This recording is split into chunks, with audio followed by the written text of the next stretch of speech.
Welcome to On The Beat. I'm Dave from Dream Thoroughbreds, and with me is Lenny from Bluegrass Bloodstock. How are you, Lenny? Good, Dave. That's good, mate. Huge day of Group 1 racing on Saturday, mate. With the Blue Diamond Day at Caulfield. And also Group 1 at Warwick Farm with the Chipping Norton. So we've got 4 Group 1s to get through, so we'll get started straight away. The first one is the $1 million Group 1 Blue Diamond Stakes for 2-year-olds, mate.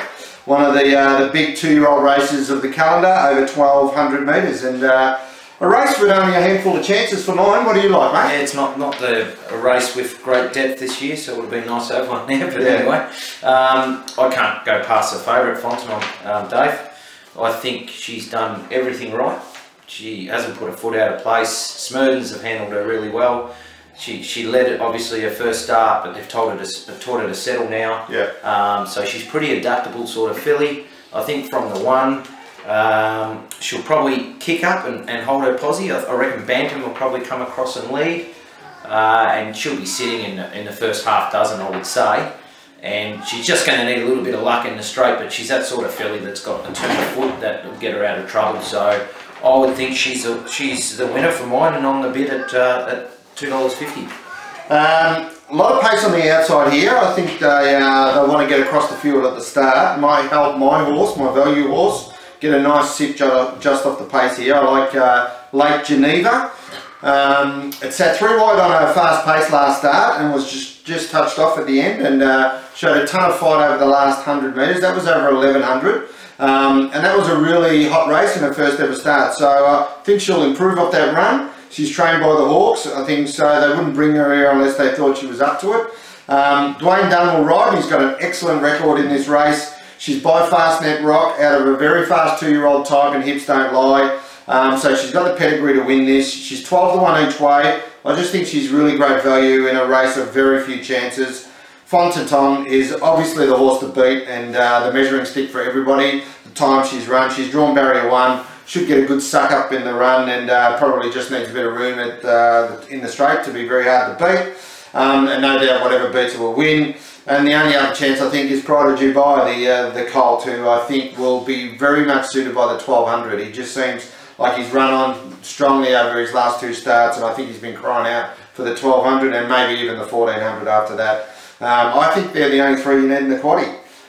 The second Group 1 for the day is the $400,000 Futurity Stakes at weight for age over 1,400 metres, mate, and a pretty skinny weight for age race here, mate. I'd like to have something good enough to run in it. Yeah. Pretty soft Group 1, Dave. I think the resistance is going to come from Dry Fontaine, who'll probably lead. Entirely Platinum will come across. Dissident will sit just off it, sit third, and I can't really see him being beaten. If anything's going to beat him, as I said, it'd be Dry Fontaine, I think. But he's won 2 Group 1s at Caulfield over the 1,400. His last Group 1 was a win. It was, yeah, he's a stay-in, obviously, with Newgate Farm, so they want him to keep winning.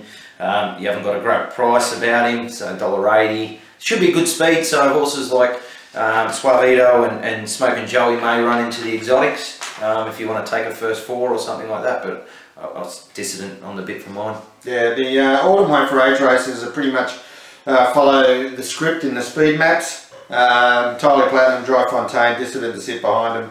Dissident showed a big turn of acceleration last start here, and I expect him to have the edge over the others. I'm not sure how they can hold him off. He's $1.75 on the bit. Probably you'd want to multi him up with a few through the day, but it looks like it's all Dissident in that race.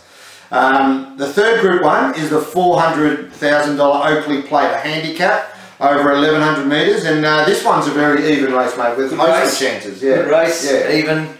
Always a tough race, this one. Yeah, I like one at odds, which, yeah, you could like a lot of things in this race. My pick is Fast and Rocking, which you get $26 about him. I think he's great each way value. Only negative, he's drawn a little bit wide, but I think that'll be negated by the fact that he's sort of he settles back off them and just need a bit of luck in the straight.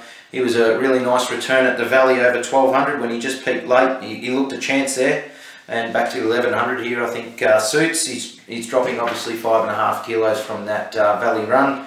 So it's a nice weight drop for him, and he won over the 1,100 at Caulfield in September of last year, and running his 1,100 in 102.8, which is fair flying at Caulfield. So he's on the bit for me. And obviously he's another horse that had the gelding operation and has made the transition. Yes, yeah, that's right. This race has thrown up a lot of big price winners over the years, and it's probably worth taking the field in the quaddie.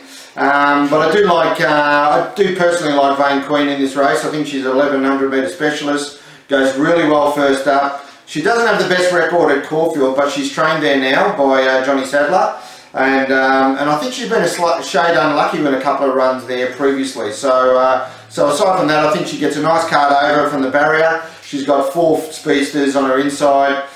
She just needs to get a little bit of cover until the turn, and she's got a big burst of acceleration when she lets down this this mare, sorry. And I think that'll be a big key to getting over the top of the speedsters in the straight, which I think will probably end up carving each other up in this race and just set it up for something sitting sort of 2, 3, 4 pairs back, like Vain Queen. She's $6 each way, and if this was at Flemington, I think she'd be a short price favourite, but it's just the Caulfield hoodoo she's got to break. In Sydney, we've got the $500,000 Group 1 Chipping Norton Stakes weight for age race over 1600 metres, and a typical Sydney weight for age race, mate, with the Waller got a ton of runners in it. Who do you like in the Chipping Norton? I'm going for one that's not Waller's. I'm going for Silent Achiever. I thought she worked her line very nicely first up, telling me that she's returned to racing in good order. She has a really good second up record. She's won 50% of her races second up, and 2 from 4 starts over the distance. I think $11 about her when she ran a slashing third in a Cox Plate. She's obviously pretty high class sort of mare, and I think she represents great each way value. So Silent Achiever for me. I thought it was very even sort of way for age race. I just thought Contributor was outstanding first up, and it's hard to see how he's not going to improve off of that. He's second up over at a more suitable distance for him. He's definitely the horse to beat, and he's likely to get a really nice run here from his barrier without doing any work early. So he only needs some room at the top of the straight. Being at Warwick Farm, you wouldn't want to get too far back in that. I'm a little bit worried about Silent Achiever and Lucia Valentina getting too far back. So I just think it's going to be really hard to beat him, and he's only $2.80 this time. You're taking narrow odds, but I just thought, you know, I couldn't see how anything he beat last start would beat him this start. But that happens in racing. You never know what happens, mate. Stable news, Lenny. You got the English Premier League Yearling Sales this weekend. So what's been happening, mate? Certainly do. It's started inspections today, so we'll continue with them. So found some nice horses. A couple of the 2-year-olds are doing pretty well.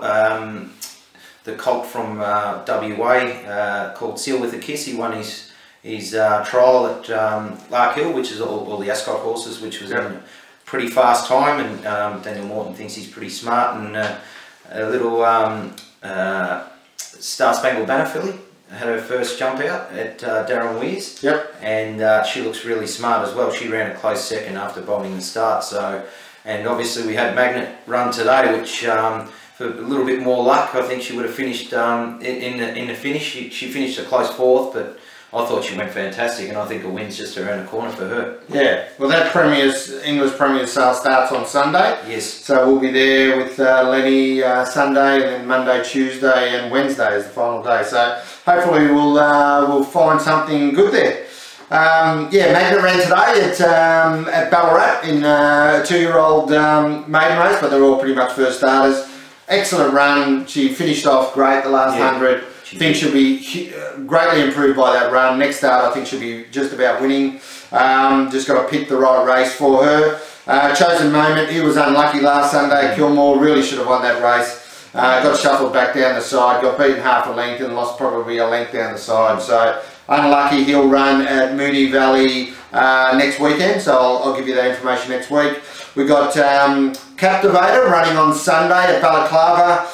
Drawn barrier 12, I really should beat that field. Really expect him to go close to winning. Longneck runs at Sale on Sunday. He's drawn barrier 3, and another race based on his last run. He really should be winning that as well. And Charles in Charge is set to run at Sandown on Wednesday, been nominated for a race on Wednesday. So yeah, lots happening at the moment, and still a lot of horses in training and coming back through the grades. Best on breeding, Lee. What's your best on breeding, mate? Best on Breeding's a horse that I made mine a bit special, but she ran in second. That first up, that's First Seal. Yep. She'll be winning on Saturday. Purchased for 700,000 at the New Zealand Premier Sale in 2013 by Bart Cummings. Yep. And trained by Johnny Thompson now for the China Horse Club. She's by Fastnet Rock, who needs no introduction. Is out of a dual Group 1 winning Scenic Mare in Episode. She's a dam of Group 2 winner Booker Kell, so you can see why Bart obviously had a liking for that, with viewed obviously being by Scenic. So yeah, she'll be a pretty valuable broodmare in the future, First Seal. Very nice horse. Value bets. I've got one. A value bet last week. Man Luck ran third. It got out to 20 to 1 and paid over $5 to play. So the value bet's been going alright lately. We've got race 4, number 3, Firehouse Rocket Caulfield on Saturday. This guy has had 2 huge runs this prep, and I just think he's working up to a win. The conditions of this race suit him, and the 800 metres is right up his alley. I thought he should have been favourite in this race actually, and he's 8 to 1 in fixed odds markets. I just think that looks great each way value in this race on Saturday, so he's on the bit as a value bet on Saturday. On the bit special, Lenny. Who's your on the bit special this weekend, mate? On the bit for me is Malaguera, Moonee Valley Race 1. Yep. I'm probably being a little bit biased, but I thought the horse returned in fantastic order. First up, and second up, he's obviously dropping back 100 metres over the 1,000, but Lee Friedman assures me that he thinks he'll be winning. He's $5.50. About a horse that I think, you know, might be on the verge of a stakes horse. So it's a pretty even race, but I think he's a pretty smart horse. So sounds like one for the multis, Lenny, for the weekend. I'm on the bit with your best on breeding, mate. Warwick Farm Race 4, number 2, First Seal. I just think she might have needed the run first up. She's got a long prep ahead of her, and I doubt she was really quite wound up for that first up run. She's stepping up to the 1,400 metres on Saturday, which will suit her. She'll strip a lot fitter here. She just got a little bit lost last run in that middle stages, and so from barrier 7 I expect her to get a good run midfield, and when they turn for home she'll be ready to pounce. I think she's a really top class filly, this one, and she's $2.20, but at the set weights on Saturday against the fillies, I just think she's on the bit for mine. So First Seal for me. Off the bit, Lenny. Who are you off the bit with, mate? Off the bit with Earthquake, Dave. Not really sure how she's been installed favourite, to be honest. Exceptional 2-year-old. Didn't really come up as a 3-year-old. Ran against the fillies. Was running sort of 3rds and 4ths, but not beating them.